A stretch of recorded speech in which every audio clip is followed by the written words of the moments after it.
welcome to the Imaginarium, the show where art, technology, and creativity intersect and combine to forge a conversation that can only be found in the Imaginarium. I'm Scott Colbert, and with me, as always, is the horror nerd himself, the Sancho to my Don Quixote, Todd Staruch. Hey, Todd. That was awesome. Thanks, Scott. How are you? Oh, pretty good. I try to mix things up just a little bit. You caught me off guard with that one. I actually had a list of them, but that's the one that tickled me the most. Excellent. So how was your week? It was good. I do have a bit of a confession to make. I am not drinking whiskey on tonight's show. Instead, I'm drinking an Oreo cookie milkshake. Ooh. This is the most ridiculously good thing I've ever had. Oh, I think my blood sugar just took a spike with that. And it's proof that the universe is constantly conspiring against me and my waistline. Well, I kind of gave that up when I moved into the apartment that I'm at, and I have a Dairy Queen right across the street from me. Oh, my God. So I am in deep shit with that. Yes. Well, today's guest is the co-host of Dead Dave Radio. He's the owner of Cardboard Heroes and Dwarf Records, as well as the mastermind behind the upcoming Pop Icon Convention, Lee Platt. So welcome to Imaginarium, Lee. Thanks, guys. I'm very happy to be on the show tonight, talk about various subjects, and really get the word out for this big charity event that we are running here in New Jersey. So I'm happy to be on. Well, awesome. Welcome aboard. Well, let's talk about that a little bit. Tell us about the Pop Icon and how that came about. Well, originally there's a small town called Phillipsburg, New Jersey. For you guys that are not from the tri-state, it's about 30 minutes this side of Allentown and about an hour and 20 minutes outside of west of New York City, and about an hour north of Philadelphia. So there was a mall when I was young that used to be pretty bustling type mall. Over the years, they had an owner that didn't really care much about the tenants, but they have a new buyer that has bought the building and really looking to make it a hub of activity again. So they approached me to try to increase the foot traffic. I mean, they got some really great stores in there like Hallmark and Bon-Ton and Sears and GameStop and some really cool stuff. But it's kind of lacking a little bit in the traffic flow. So they have taken interest in what I do, and I have rented out the entire JCPenney's, well, former JCPenney's, I should say. So we have about 55 or 60,000 square feet inside the mall itself. It is a one-floor mall. It's got incredibly ample parking. And the really cool thing is that there's a bus line called Transbridge that runs all the way from Allentown to the mall and then all the way from Port Authority in Manhattan to the mall. So it is a centralized hub for, a show of this magnitude. And we have reached out to a lot of the charities, and there is a specific need for, especially around the times of the holidays, food for the homeless and for people that are just not making it anymore with this economy. So what we've done is we are taking the door, what we call in the business the gate, and we're going to divide that among some of the great charities, such as the local food pantry, a company called Norwest Cap, which helps people with housing issues. We're going to be doing a donation box for Toys for Tots. We're doing a special plush animal sale for St. Jude's Children's Hospital. So people can actually buy a bear for, I believe, $14. And that goes directly to the hospital, and they get a nice bear as part of their donation. So there's a lot of different things. We're waiting to hear back from some other charities. Hopefully we're going to have Tabby's Place, which is a cat rescue, as well as comic books for hospice, and possibly the Wounded Warrior program. So there is a ton of stuff on the horizon. The date on that is October 30th, 31st, and November 1st. The hours are Friday, 10 a.m. to 9 p.m., Saturday, 10 to 9, with a costume contest. And we have GameStop as a sponsor for the costume contest. So all you guys out there that enjoy dressing up as your favorite characters, I know there's a lot of cosplayers that probably listen to the show. We welcome, as many people as we can get for this costume contest.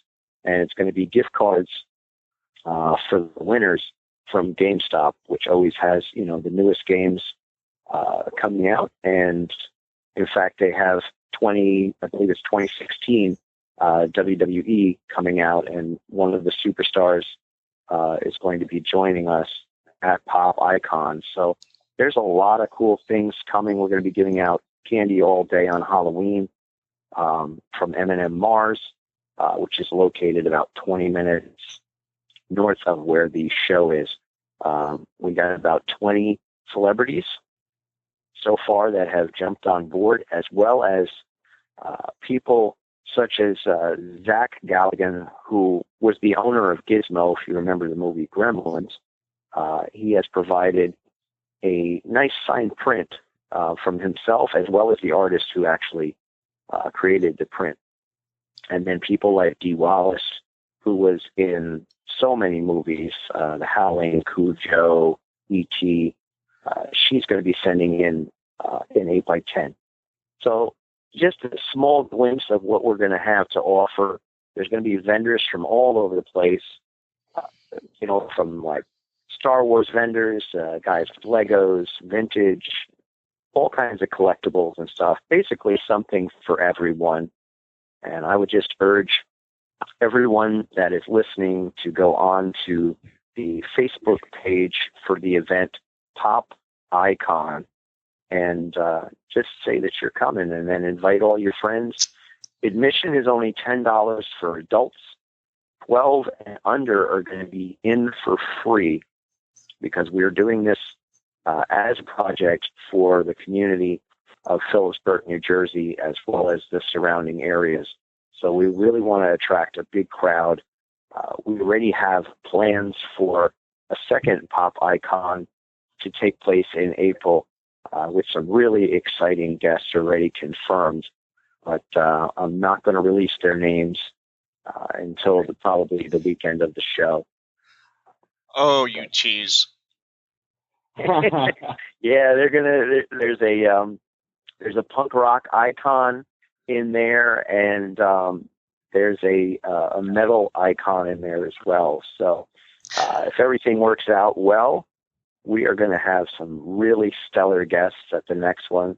But for everyone that's listening, we have comic book artists from DC and Vertigo, and we have authors that have penned 12 novels, and they've done shows like Chiller and stuff, and they've been involved in the movie Sheriff Tom versus the Zombies. So that's pretty cool. We got, speaking of zombies, we have one from the actual AMC The Walking Dead show. His name is Jeremy Ambler. We have Andrew Anderson from the movie The Wrestler that had Mickey Rourke in it. Let's see what else. Oh, we have Boogeyman, WWE superstar Boogeyman, I should say. And this guy actually eats live worms, and I'm sure he's going to have some. I'm sure he's going to have some worms with him. So it should be pretty exciting to see these people.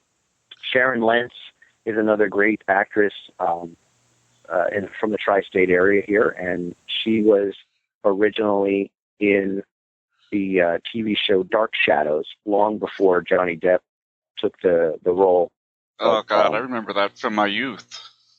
Yeah, so I mean, it's fantastic what we're gonna be able to do, and the money's going to a great cause, and we're just urging as many people to tell as many people, because right now it's a huge domino effect, and with the word getting out, it has just been a heartwarming experience. I mean, people are coming out of nowhere, to talk to me about this and saying, like, my son is in remission from cancer, and I really appreciate like what you're doing.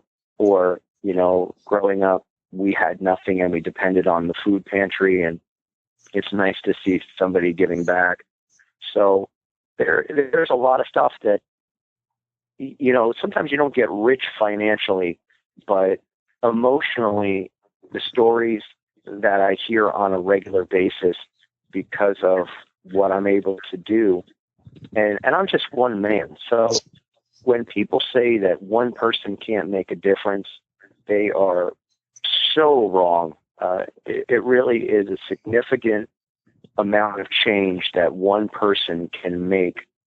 It could be the difference between somebody having a really bad day or putting a smile on someone's face. So I urge everybody to just kind of step out of the box and really try to figure out what you can do to make somebody else's day. Everybody's so focused on themselves nowadays, we kind of forget. And even though, I'm busy pretty much 24/7, I try to go out of my way just to do little things that may help somebody out. In fact, I was at a Walmart today, and a girl was short $1, and I just reached in my pocket and I gave her $1. I didn't even think about it, and it happened to be the last dollar I had in my pocket. But, somehow things always work out. So I'm never really concerned. I feel very blessed that we are able to help so many people. And when you, originally introduced me as the co-host of Dead Days Radio, it was basically because I had so many connections with celebrities that we had started that show, and it has generated so many listeners, and it has afforded us so many opportunities to bring people together that would have never had the opportunity to touch base, and it has broadened our horizons as far as the effect that two guys on a radio show can make. And, so when you guys get on air, sometimes you could be the voice that really, frees somebody's spirit, or at least keeps them from drowning in depression, or, it's just mind-blowing, the stories that we would be told, and it touches my life, it touches Dave's life to such an extent that when we go to places and people happen to recognize us, like we're like some huge celebrity or something, and people will come up to me and they'll say, what, like, dude, I was having such a bad day, and I turned your show on, and you were playing like this song that I remember from like when I was a kid, in A Happier Place, and stuff like that. It just is really a good feeling. So I'm happy to be able to do this. I also do a punk rock flea market in my hometown of Flemington, New Jersey. That will be coming up in November, and we always do that for the local food pantry. So people have a good Thanksgiving. I didn't have much money growing up, and I know how it is to have a sucky Thanksgiving where you just don't have the food that everybody else is eating, and then you're eating like ramen noodles or something. So I can totally identify, how rough it can be, and I don't want anybody to have to go through that. I want everybody to have a good childhood, and even adults. I want them to have it a little bit easier. And when you talk to like a local food pantry after an event like I have, and the lady cries on your shoulder saying, like, we feel underappreciated and we're understaffed and we don't have enough food to meet the requirements of the people that we have living in our city. There's a real need out there, and there's just so many people that have the ability, both physically to kind of volunteer their time and financially, because, you know, a lot of people out there are not strapped. And I urge those guys as well to get out there and just do something for your community. Not to take up everybody's time here, but I'll step off the soapbox for a few minutes. Well, Lee, two things. I am actually very embarrassed about two things. One, that somehow, some way, you and I never connected prior to today. You're right in Flemington. I'm in Kenilworth. It's not that far away. And two, that I didn't know about this event until now. I know exactly where the Phillipsburg Mall is. My brother lives right across the border in Pennsylvania. And this kind of an event is something that's right in my wheelhouse.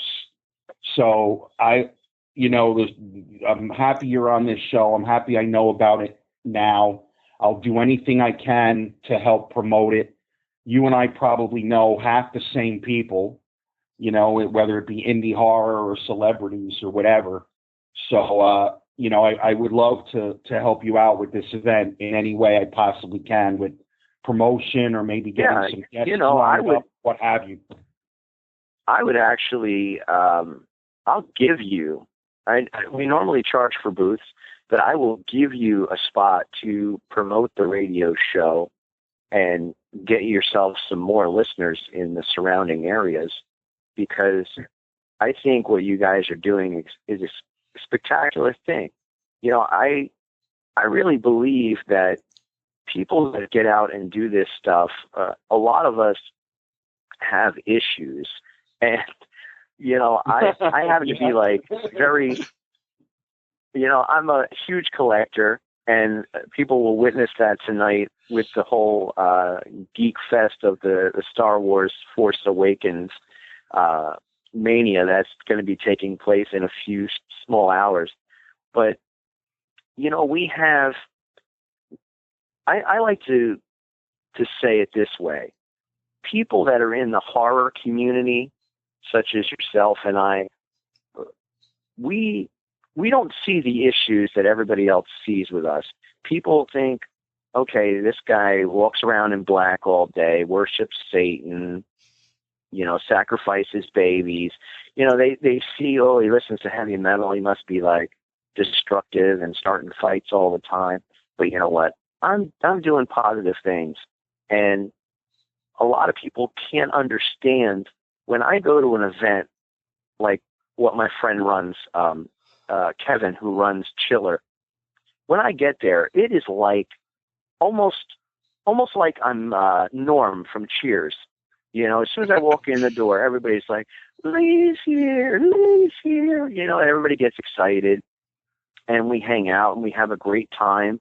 And to me, it is a family homecoming. I don't get to see these people, you know, but maybe twice a year. But it is like we are the best of friends. We're all on the same, I guess, level. You know, nobody's better than somebody else. You know, in society, I think there's too much classifications. Oh, you know, you're goth, I can't talk to you, I'm metal, or, you know, I want everybody to come to my shows, and everybody does. And when I run a benefit, like the last time, they tried to shut me down in Flemington because they said it was going to bring unwanted people into the community. And so I got on another radio show, and it was a live show, and it was kind of argumentative because, you know, I said to them, I said, I won't say a single word if somebody that's making six figures, you know, a doctor or a lawyer or somebody shows up at my punk rock, you know, charity event I just want them to come there, put $2 in the bucket or a non-perishable food good, and they can leave. But I said, nobody came. And I said, you know what? I had a girl. She was scary as heck. You know, she was dressed in black. Her hair might have not been what the status quo is. And, you know, these people drove, some of them 6-7 hours. And they drove to see, like, I had the drummer for the Misfits, Dr. Chud.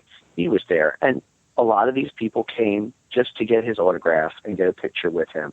And you know what? Some of those people drove 6-7 hours, brought cases of food, not even a single can, cases. And that's more than I saw out of my own hometown. And it was embarrassing that a lot of these people, you know, claim to be, you know, philanthropists and they give here and they give there, but they give to, you know, places that already have funding and already have something behind them. Whereas a lot of these places like the food pantry, you know, they're relying on places like Wawa not selling enough breakfast sandwiches, and, you know, they're giving them the extras that they have left over, or, you know, a farmer out of, say, Frenchtown that has extra produce left. And, you know, that shouldn't be the case. It should be that these people that want to wave around these, you know, blank checks, write them to the places that matter. You know, there's so much funding already in the medical industry. And I'm not putting a damper on the people that give to that, because it is important. But I just wish that before they open their mouths and say that the punk rock community is not the kind of place that you want to be involved with, or the horror community, I'm here to say that the horror / like music people are some of the most pleasant people that you'll bump into, some of the most genuine people, most giving, and it is an honor to call most of those people close friends of mine, and I love them dearly, and I look forward to seeing them every time that we do something, because there's always excitement, and those people are the ones that back me the most, and they really want the stuff to get over, because obviously if I benefit, everybody benefits, because the bigger the crowds, the better the vendors do. And then the vendors say to me, my God, that was incredible. Like when I announced that I was going to do a second punk rock flea market here in Flemington, people are like, wow, put me down for 2. Some people took 4 spots already. And I haven't even announced my date or my venue. But people are so excited about how we did with the last one that it's just becoming an unstoppable force. And, you know, there's guys that have worked with shoestring budgets like Joe from the Trenton Punk Rock Flea Market, and has built that vision into an empire that is seeing like 10 to 15,000 people over the course of a weekend. You know, so that's what I want to do. I want to be able to give back for everything that I've been blessed with. Well, those certainly can't argue with any of that. It's always a pleasure to talk to somebody who is as into helping their community, and not even necessarily just, you know, national organizations, but locally. You know, as you said, some of these local, whether it's a food pantry or a homeless shelter, they need the help far more than a lot of the national and international organizations do. And I've always tried to give directly to, well, in Phoenix it would be St. Mary's Food Bank, because that's where the need is. So I commend you for keeping everything local. That's awesome. Well, thank you. You know, it's just, to me, there's a burden on my heart to help people that I see on a daily. You know, I've had family members that have had cancer. I've had my best friend had breast cancer, and there's no way, shape, or form that I am dissing any of the places like the Susan Coleman Foundation or big, foundations that do incredible work for different branches of research. But people have to understand that a lot of those have incredibly large budgets, and they get federal funding as well as philanthropy of giving through large donations, whereas small places like homeless shelters and food pantries and stuff are barely hanging on. And even a lot of the animal shelters, they just closed another one here in Jersey that I heard briefly. And these guys, once you close like an animal shelter, most of those cats and dogs are not going to be rescued in time, and they have nothing that further that they can do but destroy the animal. And it's just a shame when it doesn't come down to the people not caring. It just comes down to the budgets not being met. And a lot of these places have staffs that are very large and go unpaid because they just can't afford to pay the people, and they don't even care anymore. They do it out of love, even though they're not seeing a dime. And I commend those people because I know how hard it is to keep things running. So, I'm just really hoping for a great turnout because I want to help as many people as I can. It has always been Dave and my goal to basically do what we can for the surrounding areas. He does a lot in his area of Pennsylvania, and it's a good feeling. You really can't understand how great it feels until you get out there and do it. And, it might be, helping the elderly or whatever and just seeing a smile on their face, or, an animal just reaching out to you. And, sometimes it just takes a dog giving you his paw, to really understand how much it matters. Lee, one thing you touched on that I think about all the time is this image that those of us in the horror community or the heavy metal community, the punk rock community, like we're these scary, people who dress in black and are terrifying. Yet I have found that the horror community is one of those close-knit, friendly communities out there because we are pretty much accepting of anybody. Nobody cares what you look like or how you dress. You can be goth, you can not be goth, you can be whatever you want. And we just all share the same interests, and I wish more people understood that. I don't know how many times I've heard, why do you watch those movies? I'm like, I don't know. How do you watch those stupid romantic comedies? I can't stand. Exactly. Everybody, and to each their own. I'm not saying you shouldn't have freedom of artistic expression, but when you listen to the radio and you hear the same Justin Bieber song, five or six times an hour, and you're on a 3-hour journey, not only does it get annoying, but it gets very monotonous. So, when I'm traveling, I like to have a variety of music, whether it be like a Pandora or just a whole boatload of CDs to listen to. And I just think there's so many artists that are out there that are making tremendous leaps and bounds in the musical industry.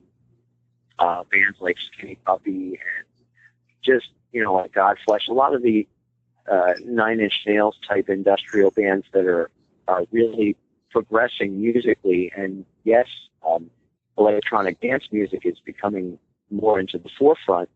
But when you have music that is just shoved down your throat continually by a sponsor, it really makes you hate music because there's no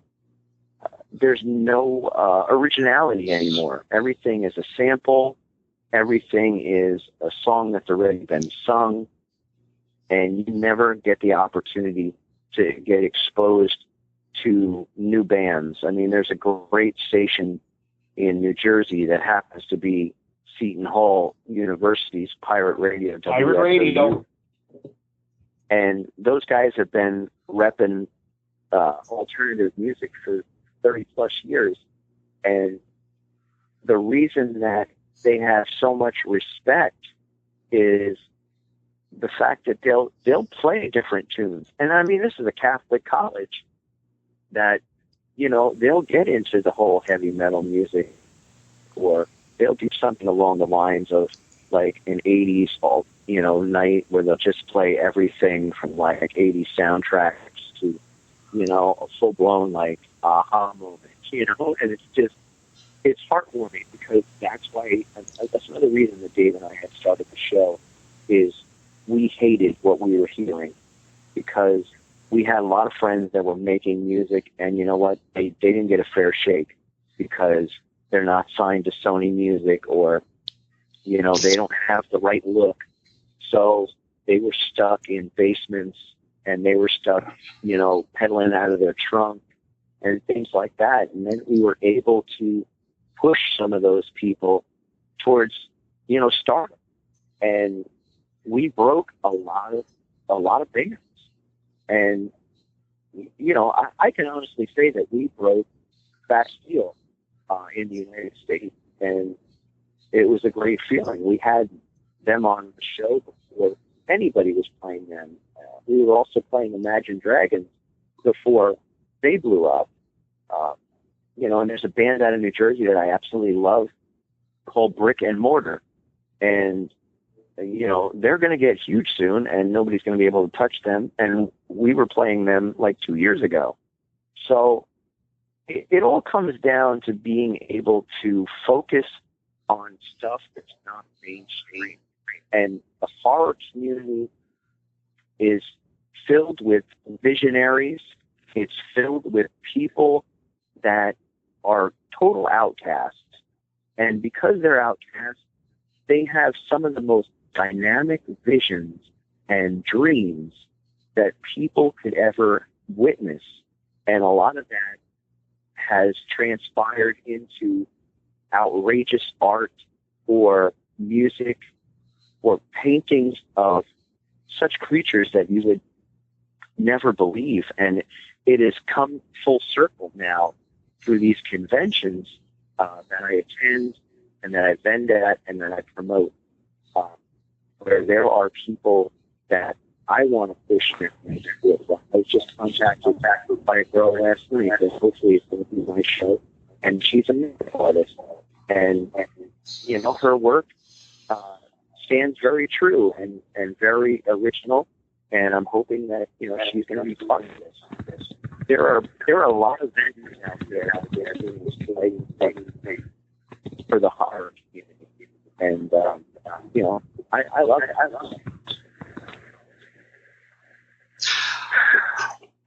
Well, let's go and switch tracks just a little bit. Now, I've never really been a Star Wars fan. That's probably my one black mark against my geekdom. So I was not actually familiar with a new toy line coming out. I guess it's coming out tonight at midnight. Yeah, I have it already. I've had it for about a week, but we weren't really allowed to sell it. I'm going to be going around to some of the stores, basically, because I know there's going to be big crowds. So, of course, I'm going to push my own agenda and push the pop icon while I'm standing online. But needless to say, for those who have been living under a rock, there is a new Star Wars film coming out, thanks to Disney paying like $4.8 billion to Lucas, called The Force Awakens. And that is coming out December 17th, I believe, is the release date on that. So in order to make sure Disney gets as much money out of everybody before Christmas, they have decided to make the new toy line available tonight at 12:01. It's going to be a madness type thing where the stores are actually going to close, stock the shelves, reopen with some killer new product. There is a new dark Sith Lord Kylo Ren, very reminiscent of the expanded universe characters that was written about in the books by like Timothy Zahn and the Dark Horse comic books that touched on a little bit of the extra Empire.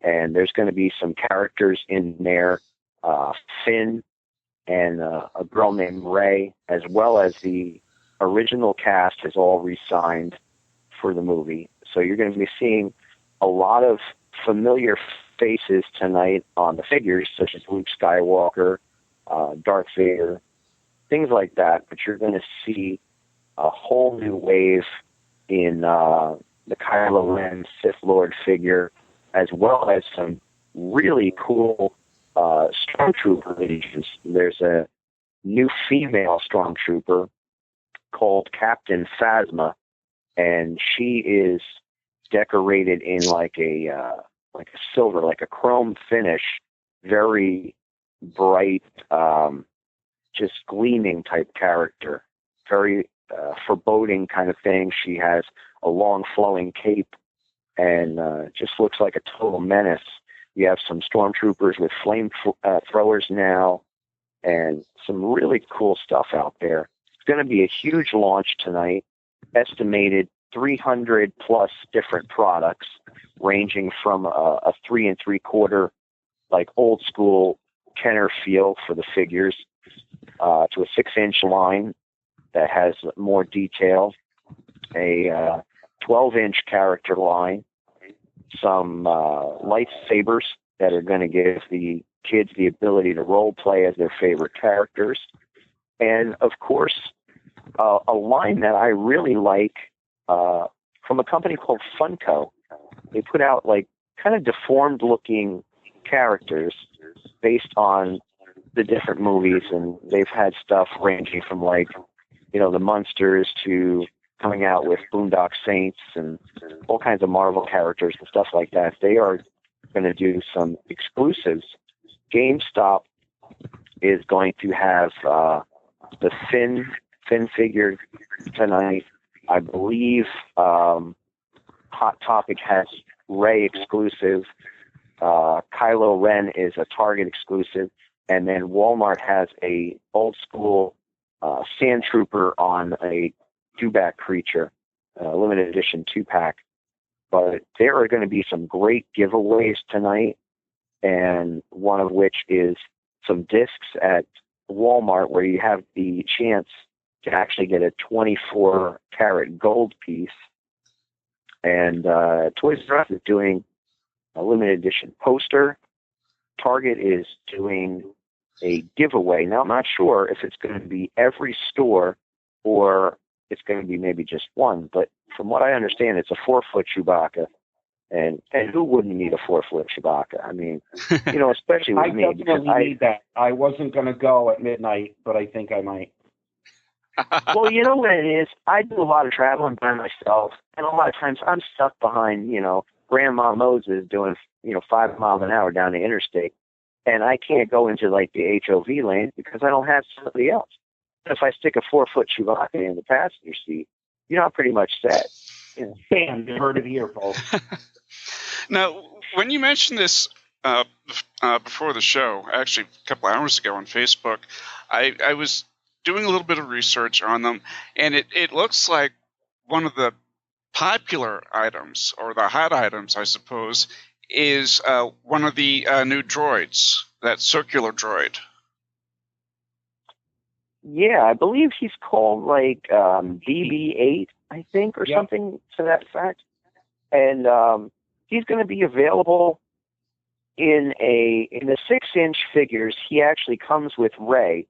Now, the weird thing about Rey, they don't actually say this, but and I don't want to spoil too much, but it's my understanding that she comes from an equal type sand planet, almost as if like from Luke, like when Luke came from Tatooine.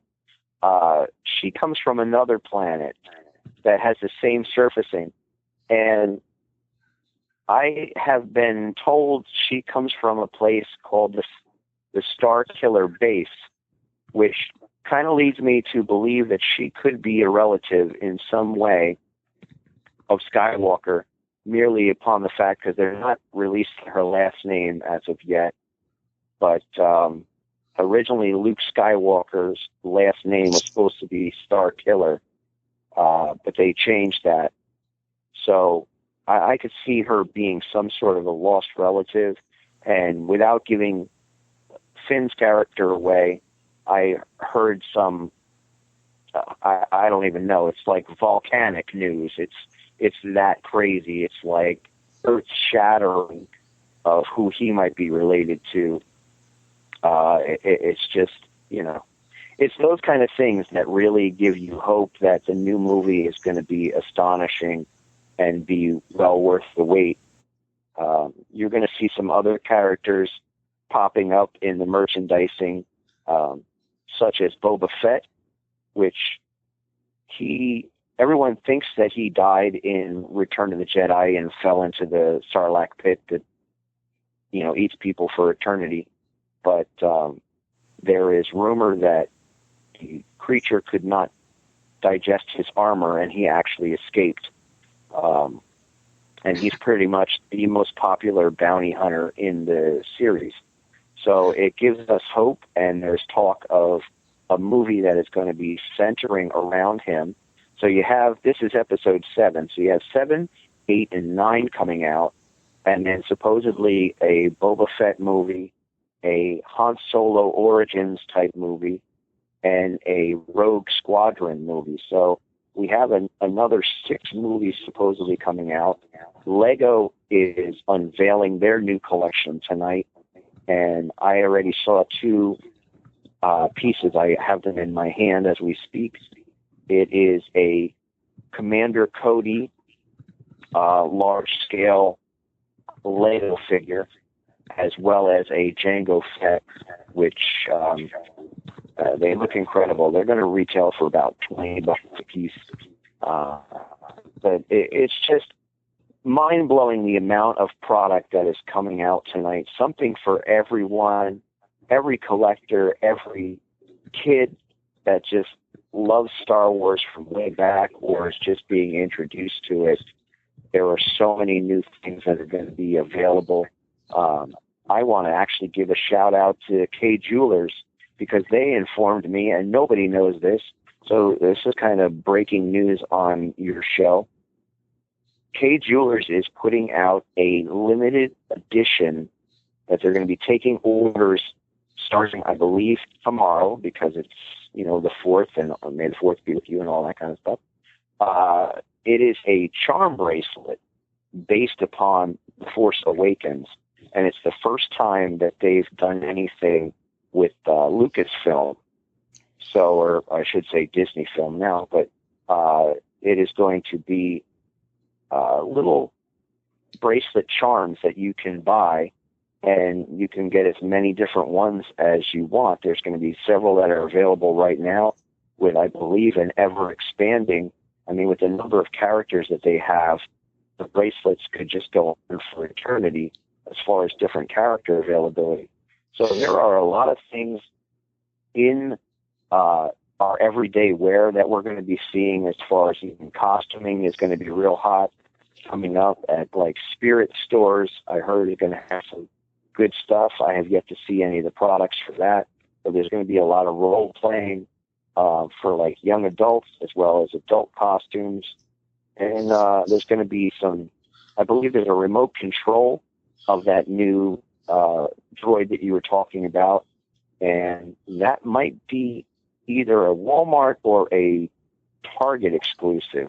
It's one of those stores that is going to have the remote control exclusive. So there's a lot of really cool things out there. The brand new lightsabers are hitting at 1201. So, I just kind of urge everybody to get out there. There's plenty of stores, Kmart, Toys R Us, Walmart, Targets, Best Buys, Hot Topics. All these stores are doing some sort of promotion, but make sure you check with each individual store based upon your regions, because some cities have laws preventing stores from being open at midnight, especially here in New Jersey. We have some horrible lawmakers that demand that the stores not be open. So before you sit there and wait for hours for a store that never opens, make sure you check to see if they are going to be taking part in the festivities. There are a lot of store signage and stuff that's going on. Pretty much all the Toys R Us's I know are doing something. And even Target's doing a promotion tonight where I believe it's $10 off of $50 and $25 off of $100. So Wow. There's some really good deals out there for the people that are collecting, if you're willing to do the stakeout. Supposedly, one of my good friends is an agent to a lot of the big stars. I won't say his name, but he's a huge Star Wars collector. And he already went to Toys R Us a couple hours ago, and people were camped out in a 3-man dome tent.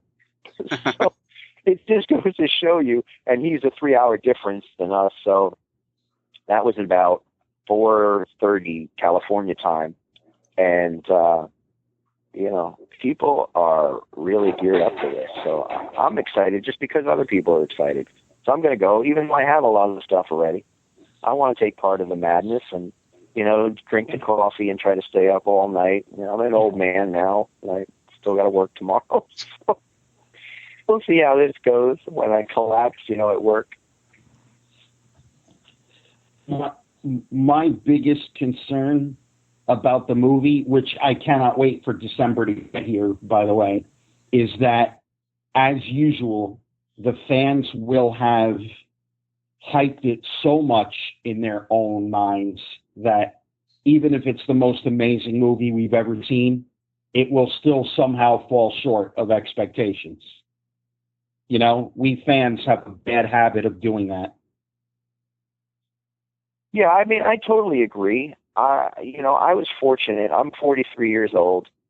I remember when the first movie came out. Star Wars hit in 1977, and I almost didn't see it because I was a smart mouth kid that didn't want to wait in line, and the line was wrapped around the building at our theater here in Flemington that is now a Walgreens because it didn't generate enough money.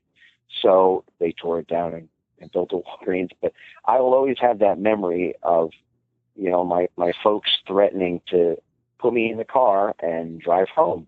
If you don't want to wait in this long line, we can just leave now. So I almost missed out on the biggest film of all time. And it was just crazy because people were so excited to see a movie that really there was not much hype about. And you're definitely right. It will still go down if you take in comparison, mathematic-wise, the price of the film back then versus the movies now. It is still the all-time greatest film, and it generated more money than any other film in comparison. But this film is going to dwarf that film now because there are so many old fans that want to relive their childhood through a new movie, as well as the baby boomers and people of my generation that have kids. I don't have any kids, which kind of sucks because I wish I did now. So they could be as excited as I am for the movie. And of course, there's a lot of people that are upset because they think that Disney's going to ruin it. But I really think that they realize how iconic the film is and how much that they can offer with all the technology that Disney has and all the money that Disney has to really make this a cash cow for them. And if they bite the fans' hands that feed them, they would live to regret it. So of course they're not going to make a film that sucks. And from what I've seen just out of the trailers, I believe it's going to be a stellar. It's going to be a stellar film that really is going to captivate a lot of the young audience and really make them enjoy the world that Lucas has created as much as I have and as much as all our other fans have. It's kind of like the people that I'm sorry. Go Go ahead. ahead. I was just It's going kind of like to. the people that are into like Star Trek and the Whovians. You know, I'm also a big Doctor Who fan, and I look at when I was growing up how terrible Doctor Who was. You know, and how like, my God, how did I watch that crap? You know, because it was just so poorly done as far as special effects. But I was a little kid, and everything was amazing for me. And now you watch the new Doctor Who stuff, and you're just like, man, this is brilliant. The storylines, the actors like Matt Smith and stuff like that. You just have a new appreciation for it. So I think it can only grow and appreciate with the younger viewers that are coming up. Do you think J.J. Abrams is getting a little bit too much criticism for for being selected to direct the first movie? Because to me, it seems like there's a whole lot of negativity towards him, and we haven't even seen anything yet, other than real brief snippets. Well, I'm not really a big Star Trek fan, but what J.J. Abrams has done for that franchise has been incredible, and I believe that he can do the same for Star Wars. And there has been a lot of comments, and there has been a lot of naysayers that say that he doesn't belong in the, most people say, Star Wars or Star Trek, you can't like both. But, I think he has a lot of positive insight and a lot of great ideas. So, I don't begrudge anybody from really getting involved in the franchise as long as they have a passion to keep it true to form. When you get somebody like a Michael Bay who up and destroys a whole universe like he did with the Turtles, where they didn't really come from radioactive. Wait. I'm sorry. I don't mean to interrupt. I have to stop you. Michael Bay did not write that movie. He did not direct that movie. He was one of 4 producers on that movie. So this whole idea that Michael Bay somehow ruined the Teenage Mutant Ninja Turtles, with all due respect, I'm just not buying it. People latched onto that, and he was so remotely involved with that movie that he's certainly not to blame. He never went with the whole aliens. Well, I won't attach his name, but when I refused to see the new film. I never saw it. But as soon as I heard that the Turtles were from outer space, all of a sudden, I thought that was never in the movie. Oh, all right. Then I'm speaking out of turn on that. But the whole basis for my argument. The movie was pretty good, Lee. Trust me on it. Give it a watch, and then you can feel free to come back and tell me I'm out of my mind. Because there is a wrestler that's actually going to be taking some time off, a huge Irish wrestler named Sheamus, who is going to be in the new Turtle movies. And I happen to know the creators of the original Turtles as well as the animated comic series, because that was my art teacher. So I have the utmost respect for those guys. So I just got concerned, and that's why I didn't see it. But I'm obviously not knowledgeable as to what happened. I heard rumors and just went with those rumors. But the basis of my argument is this. If somebody takes a franchise and just destroys it, it is an unfortunate thing. And I believe that a lot of these guys have tremendous insight and knowledge of what they're working with, and they're not going to shoot themselves in the foot. But like you said, I think there was a lot of people that didn't agree with JJ as being part of this franchise. But I think he's going to change a lot of people's minds with what he has to offer. as well as the future films. You know, there's going to be a lot of directors that come into this that have big shoes to fill. I mean, when you're talking names like Spielberg and Lucas, you know, and even when you're talking musical interests like John Williams, you're talking forefathers of cinema, you know, and it is a huge undertaking to put yourself in a project as big as Star Wars, for the mere fact that the fans are so loyal that if something is not right, they rebel like you've never seen. And towards the end there, when Lucas was losing his mind, the fans let him know, like, dude, you need to step back. Like, you created this galaxy, but, you know, now that you have money, before when you had no money and created Star Wars out of some of the creatures were merely sock puppets. And, you know, it was just horrible to see some of those creatures in the cantina. But then when you go back and revise things because you have money and you say, hey, this wasn't my original vision, this is what I wanted to do, people no longer have faith in you. And there's the utmost of disrespect because you're kind of you're killing your own creation.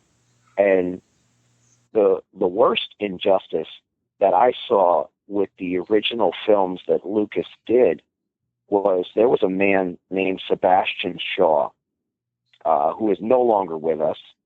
And although James Earl Jones was the voice of Vader and a man, David Prowse, was the actual actor walking around, in the final film, Part 6, Return of the Jedi, when he says, let me look at you with my own face, and you see Luke unhook his mask, and Vader's face is seen for the first time as Anakin Skywalker. It is Sebastian Shaw. But when Lucas refilms all these scenes with Hayden Christensen as Anakin, Sebastian Shaw is completely cut out of the movie. And it's disheartening because I feel bad, you know, because the guy was originally there. He has no part of the movie now. It's like he's been wiped clean, kind of like what Vince McMahon is doing with a lot of these wrestlers, and I guess we'll touch on that in a few minutes. But it's discouraging because these guys put time and effort into these particular roles, and they're getting no recognition whatsoever. And all of a sudden, you know, Hayden Christensen's face was visualized onto Vader's body, and it just didn't cut it. You know, it just didn't gel well with me. And a lot of the, you know, another really cool thing that was cut out of the movie was the Nub Nub song from the Ewoks. And as a kid, you know, I liked teddy bears and stuff, and the Ewoks were very relatable. And when they did the party song that was later cut out of the movie, it just sucked. So there are things that you just don't do. And fooling with a franchise is that one thing, and that's my whole point of this rant. Is I think everybody needs to give JJ a break until the finished product is released and we get to see what he has done with it. I mean, he's been tweeting all along. He's been very fan friendly. He's been showing us glimpses of what he's been undertaking. And the scenes that he's allowed us to see so far, and, you know, behind the movie itself and stuff like that, has just been gracious on his part, because he could be, you know, like some of these a-hole directors that you don't see anything until the final movie comes out, and then you realize how bad it sucks. But he's been very upfront with everybody and saying, hey, look, like, this is the Falcon, you know, this is the cockpit of the Falcon. These are some of the guys that are standing on the scenes here. We're filming this particular scene today. So it's been really cool that he's been reaching out to the fans and kind of making us feel like we're a part of it, and that's a good feeling, because then you know what's going on, and there's no BS. There's no like, hey, I did this all myself, because this is a group project, and it's a huge undertaking for any director. And I think this is going to bump up his status as a great movie maker, because I think the visual effects, as well as just the actor's portrayal, any man that can get the original cast to come back, God bless him, because Harrison Ford has said it over and over again. I don't want to get pigeonholed into being Han Solo, and that's what's happened through my career. Is everybody comes up to me and said, "Man, I loved you in Star Wars," and then he says, "You know what? I did other movies than Star Wars." And even when I had the pleasure of meeting Carrie Fisher, who has pretty much at this point in time lost her mind, it was a pleasure. And she had said before it was announced that she was going to be part of the movie, she had openly said that to some of the people at Monster Mania, and she was carrying around a rather large dog and sprinkling pixie dust on people. So, it's great to be a part of this world, because I embrace my geekness. I love it. I love meeting people such as yourself that have people such as myself on your show and allow us to express our feelings and our pride in what we do. And the cool part is, I'm just part of the ride here. I'm in a world that I didn't create, but I'm taking great enjoyment in meeting people that share the same interests. And that's what's so cool about having a show like this available for listeners, because it just gives that one person that might not be a jock, or might not do certain things certain ways, but they're a gamer, or they're a geek or a nerd or whatever, and we don't have to be afraid to say those words anymore. It used to be you would kind of shudder in fear when you heard those labels. But you know what? Like, geeks and nerds and stuff, they're taking over the world. They're enhancing the IT departments. They're making incredible leaps and bounds in video games. It's no longer an 8-bit, everybody looks the same kind of thing, like one giant blob. You have incredible stuff. In fact, Battlefront for Star Wars comes out in November, and it's going to be one of the most intense, most accurate games like ever created. And you're just going to see what the whole Geek Nation is about soon. I mean, we're getting beautiful women like it never happened before. Women are embracing nerds, and even themselves being nerds, because they're in a whole new society that embraces cosplay. And I can't believe the amount of money that they're generating when they do these cosplays. And a lot of women are becoming very famous at these conventions and are actually appearing as celebrity guests now through their love of anime and other superhero characters. So everything has come full circle. Before, people would dress up in different personas and become wrestlers and things of that nature, and now we are just witnessing a whole new rebirth in the industry as a whole. I do photo work and stuff in the wrestling industry, and I've seen a lot of things. And I don't know when you want to touch on wrestling, but if you want to bring that up soon, I'd be more than happy to touch on those subjects.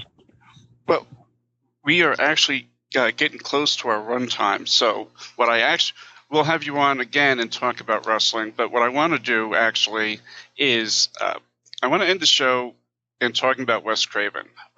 He died this past week, and I don't know of anybody who had such an iconic status.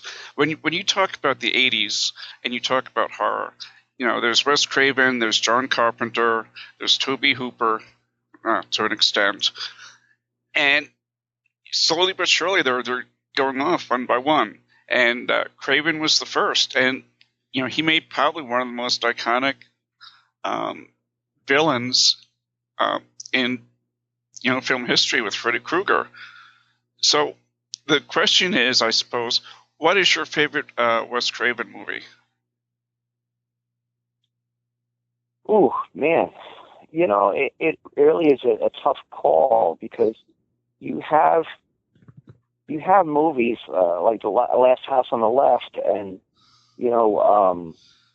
People Under the Stairs, and Shocker, and I would have to say, because I was such a fan of slasher growing up, Freddy Krueger touched me in such a way.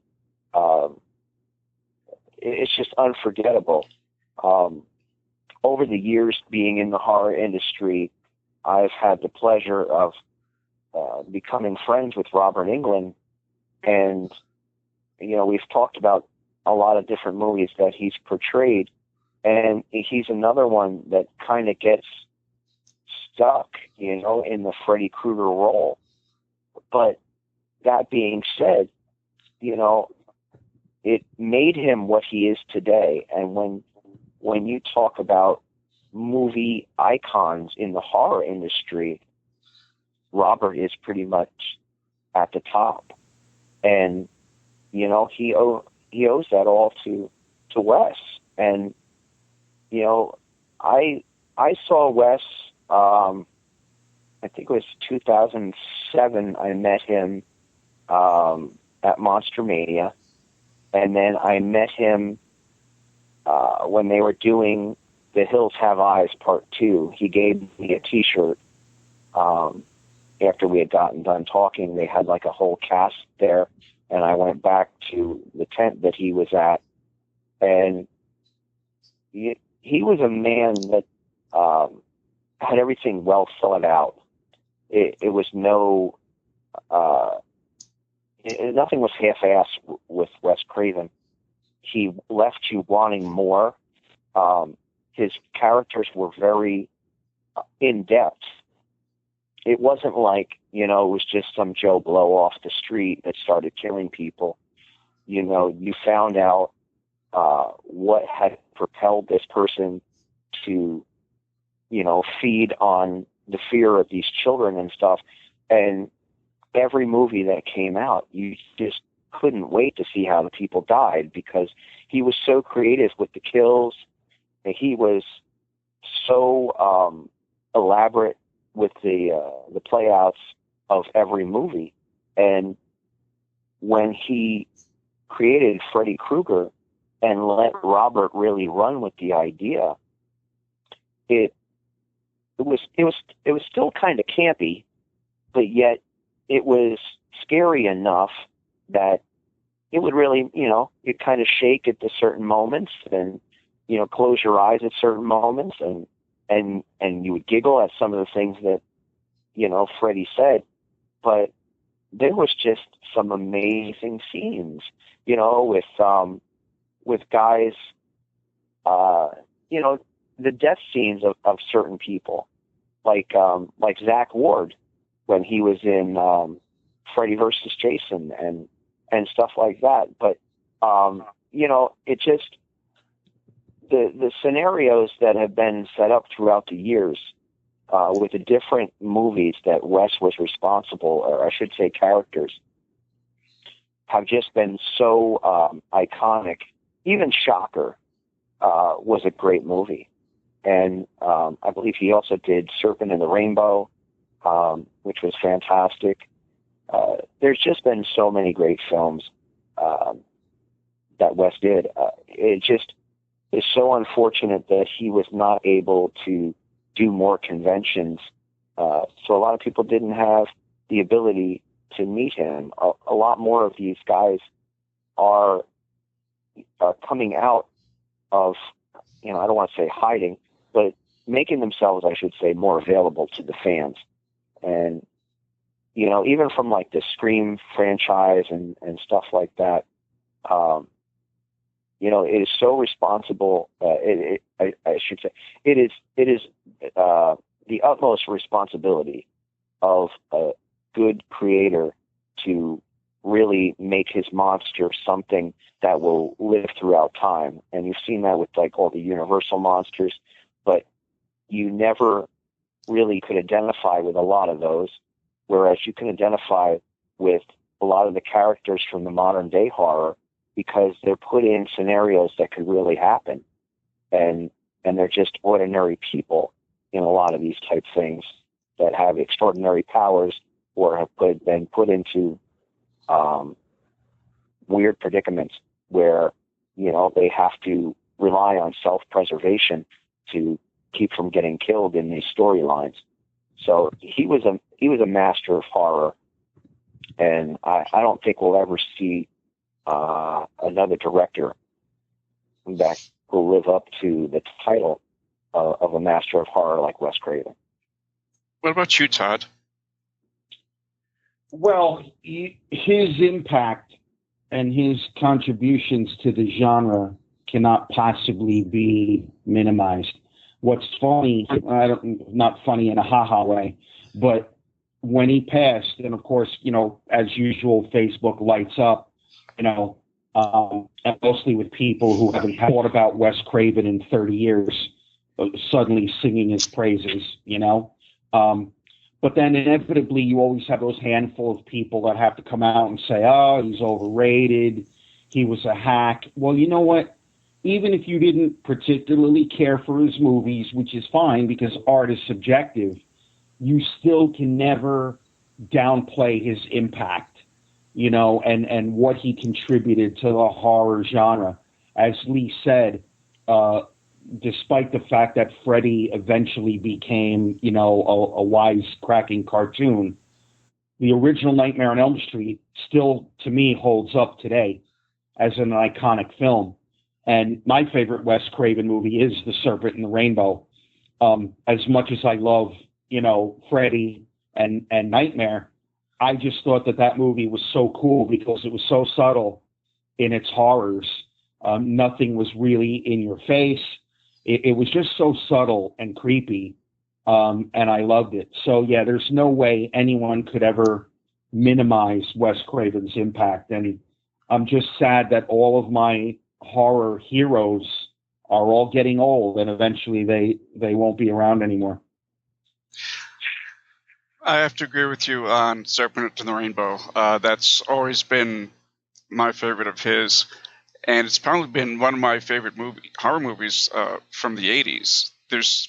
And it's because it's not only subtle, but it's based in reality much more than a lot of his other work is. And you actually get the feeling at points, wow, well, this shit could really happen. Exactly. And that's what scares you the most, that shit could actually really happen. But Freddy, the thing I'm going to remember always about Nightmare on Elm Street is that scene where he's, I think it's in the boiler room, and his arms are stretching out, and they get longer and longer and longer, and he's scratching his claws on the metal, and it's just such a well-shot, creepy scene. I love that. I love that scene. I agree. Yeah. No, I totally agree. Some of the creepiest parts for me was the boiler room experiences, and it just, there was so many amazing people that have come out of there. Besides Robert, John Saxton and Lisa Wilcox and Johnny Depp, Tuesday Night. Some of these people that I see in the reunions, they're just amazing actors and amazing people, more importantly, and the contributions that they have given to the horror community is fantastic. But, like I said, there'll never be another Wes Craven, because there's not too many people that are doing that. Like when you had, Wes, and you had people like Clive Barker, stuff like that in the 80s, where those kind of movies were, incredibly well thought out. The prop work and the special effects were not always the best, but they didn't have to be, because of the fact that he was so intricate in the plot lines. Whereas now, and this is to put nothing against these guys, but because I love like guys like Eli Roth and Adam Green and stuff like that, it's a whole nother genre that has emerged, and the slasher has kind of been forgotten about to make way for the gore. And he really didn't have to violently kill people, with tons and tons of blood, because he just worked around that and made very intriguing kills on a lot of these things, or just scenes that ended abruptly where, you were left wondering what the hell happened, and, here's another dead body. But, it's a whole nother mindset compared to what these directors are doing nowadays. And I just don't think that you have, I don't want to say quality, because there are a lot of good guys making films, but it's just not the caliber of the guys like George Romero and Clive Barker and Wes Craven and all those really good people. Like you said, they're getting old, they're passing away, and it's becoming a lost art form, I guess you could say.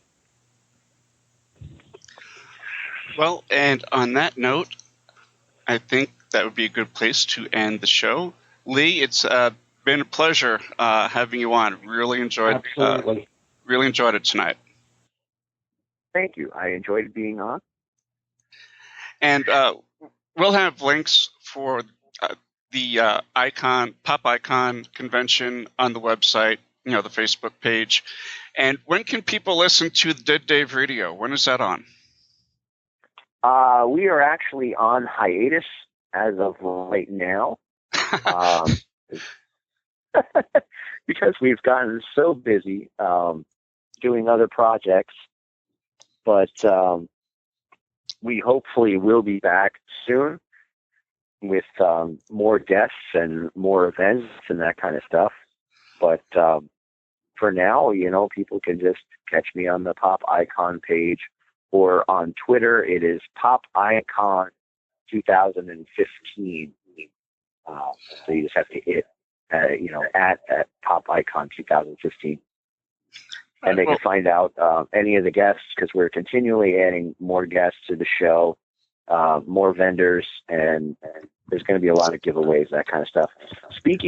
Real quick, NECA, the National Entertainment Collectible Association, has agreed to give us stuff to hand out. So I want to give a shout out to Randy Falk, head of NECA, who is responsible for doing a lot of the figures, such as Nightmare and Scream figures and Hellraiser and all that kind of stuff. He has been a huge proponent for the horror industry for many years. So he is going to provide us with stuff, whether it be figures or swag or whatever, to give out at the event. So I want to make sure I thank NECA Toys and Randy Falk for being able to do this, because I think it's going to be huge with the fans. Good enough. Awesome. And as I said, we'll have the links on the show page for Twitter and Facebook, so people can look it up.